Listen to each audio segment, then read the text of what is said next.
authorities are attempting to crack down on the housing market surge that's predominantly led by a massive undersupply of housing, government policies increasing the demand, higher investor activity, and immigration rates all pushing the property prices up. Should they stop property investing? Like, what are your thoughts? Yeah, so I think for investors, it's going to be harder to get approved by the big banks. Some commentators are saying, maybe there will be some rate rises, but maybe second half of this year, I don't know how good your crystal ball is. I'm not really phased by, what the rates are doing in the short term. Hello, everyone, and welcome to another episode of Passive Income Doctor. And today we are going to talk something a bit different, a lending update for early 2026. Obviously, it's a brand new year. I hope you all have goals in your personal life and also with financial goals as well. And obviously, for growing a property portfolio, which many Australians choose as an asset class, borrowing power is very critical. So obviously, we want to keep up to date with the property market and also borrowing power. And today, I'm joined again by Dr. Leon, who's a doctor, but also mortgage broker. Welcome to the show. Thanks, Dan. Yeah, looking forward to it. So, do you want to tell us about some changes? I guess we could summarize the two main ones as DTI limits and also trust lending changes, which has been very topical all over YouTube as well. Do you want to start with about the DTI limits?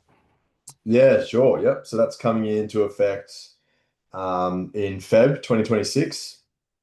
So APRA, the regulating authorities, are essentially uh, tightening the lending rules for the big banks and what they can lend. So the rule is now that they can only write up to 20% of their loans to borrowers with a debt to income ratio above six.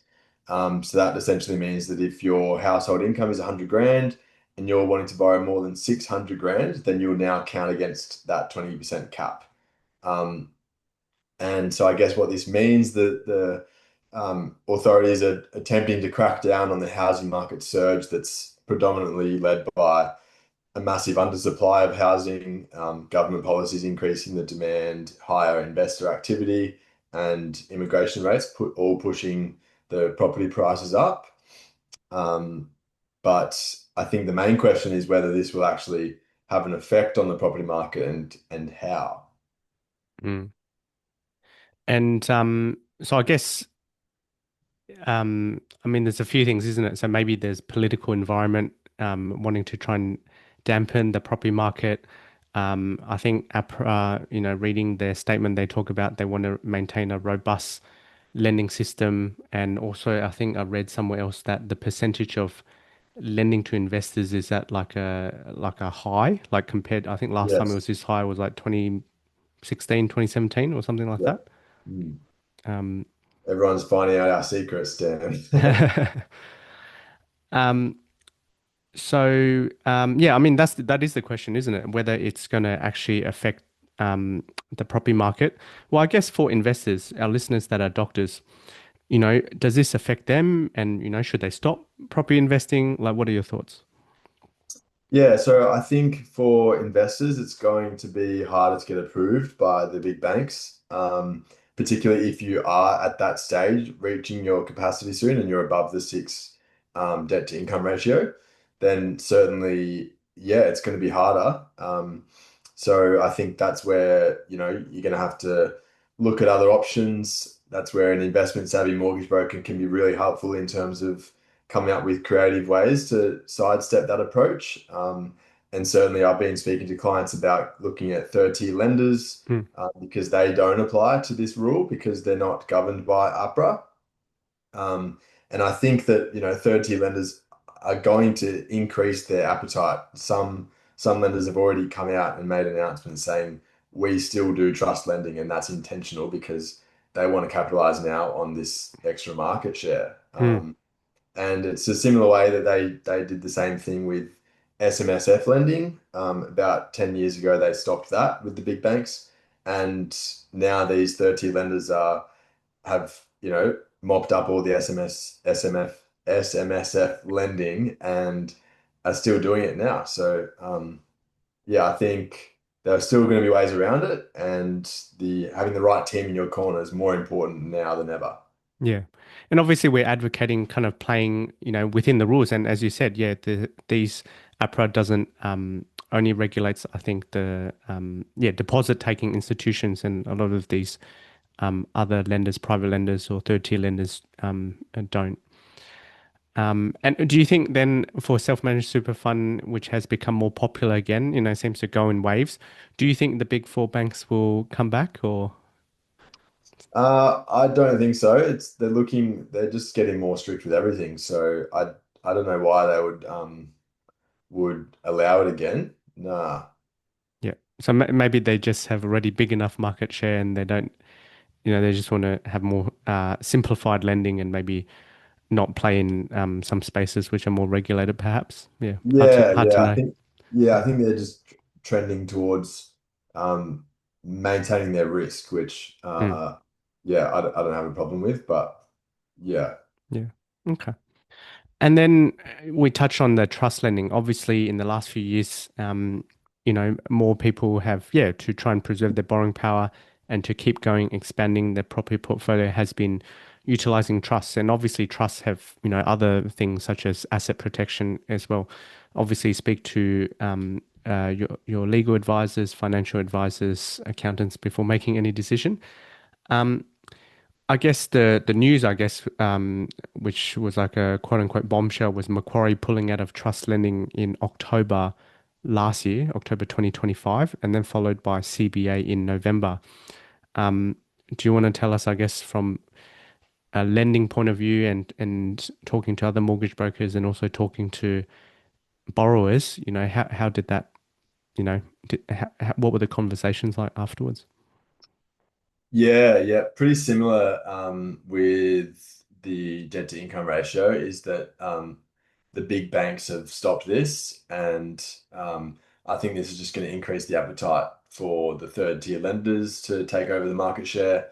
But yeah, obviously trusts are a tricky one. You have to be careful when you're actually using them or not. So definitely speaking to your accountant, making sure that it's relevant for you. And certainly if you do still have borrowing capacity and a lot of it, there's no real advantage to using a trust because it's going to cost you a lot to set up and maintain. And it's going to not allow you to negatively gear your property because it's not in your personal name. So if it's 30K negative, you're not going to be able to write that off your taxable income anymore because it's under an entity. Mm, Um, and so, yeah, and then obviously they only work if it's cash flow positive anyway. So you might need to hold it for a few years before it mm, reaches that state. But certainly, if you are towards the end of your borrowing capacity and you still want to buy five more houses and you can't without getting a trust, then that can certainly be helpful. You can get an accountant's letter, and it will allow you to preserve that borrowing capacity. yeah. Um, Yeah, that is a good point. I had a doctor who I won't name reach out recently. He's got a large portfolio himself, and one thing that's put him off is obviously busy life and also, the paperwork associated with um, getting lending even in personal name, let alone trust, which adds, layer of complexity. Often you need to have independent legal advice, guarantor the loan, etc. Yeah, a bit more moving parts, could be setting up a corporate trustee, business account and things like that as well. Yeah. And I guess um, following Macquarie and CBA, I think other bigger banks have also come in as well. And ANZ, I think recently have said that they're kind of not stopping it altogether, but kind of restricting it. You have to have an existing, I think, ANZ account for 6 months, and also um, in terms of a loan to value ratio, only 70%, which is, I guess, quite low. You have to kind of come up with a 30% deposit, on $1 million purchase, for example, coming up with 300K plus stamp duty, plus closing costs, plus a buffer, is quite a sizable money. What's your thoughts? I guess we can only speculate. I don't have someone from ANZ to talk to, but what's your thoughts about how come they're coming with this approach where they're not outright, banning it, but they're kind of trying to curtail it. Yeah, so I think just because the market's just gone absolutely crazy. They can't keep up with loan Oh, applications. And some banks are even rejecting pre-approval applications now because wow. they need to free up their workers to actually work on just the formal applications Wow. before they start working on pre-approvals that, may or may not Yeah. expire and it's not worth their time. Yeah. So yeah, I think it's definitely it's that receiving such an overload of applications. And then they also said that it's because of finfluencers, so financial influencers plugging this whole trust strategy as like a way for endless borrowing capacity, even though it's not. And they're saying that it's irresponsible lending.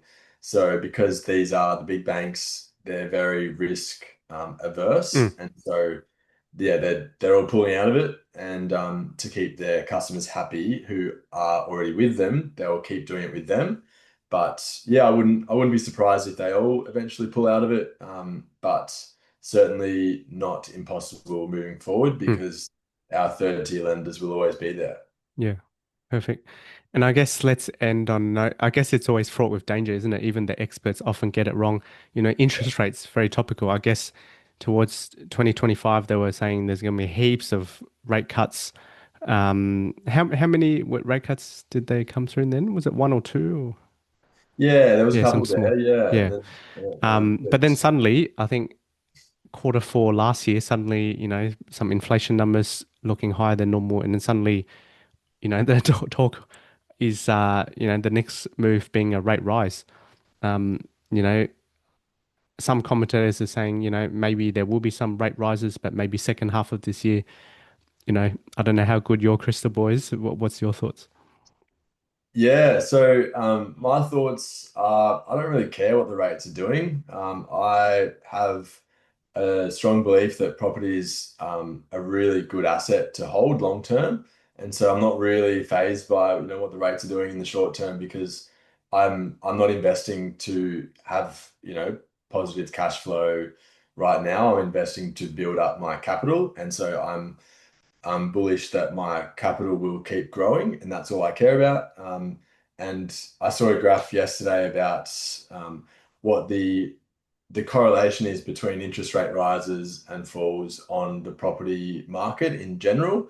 And I can send it to you after this, but it basically showed that the growth of property was still linear despite fluctuations in interest rates. Even in the 90s, when they were up to 16%, there Mm, was still, over the long term, there was still that normal trajectory heading in the positive direction for the long term. So, yeah, I don't really mind what happens to those interest rates. yeah, perfect. Well, thank you, Leon, for coming onto the show and educating our investors. Bit of a overview of lending heading into 2026. Until next time. Thanks, Dan.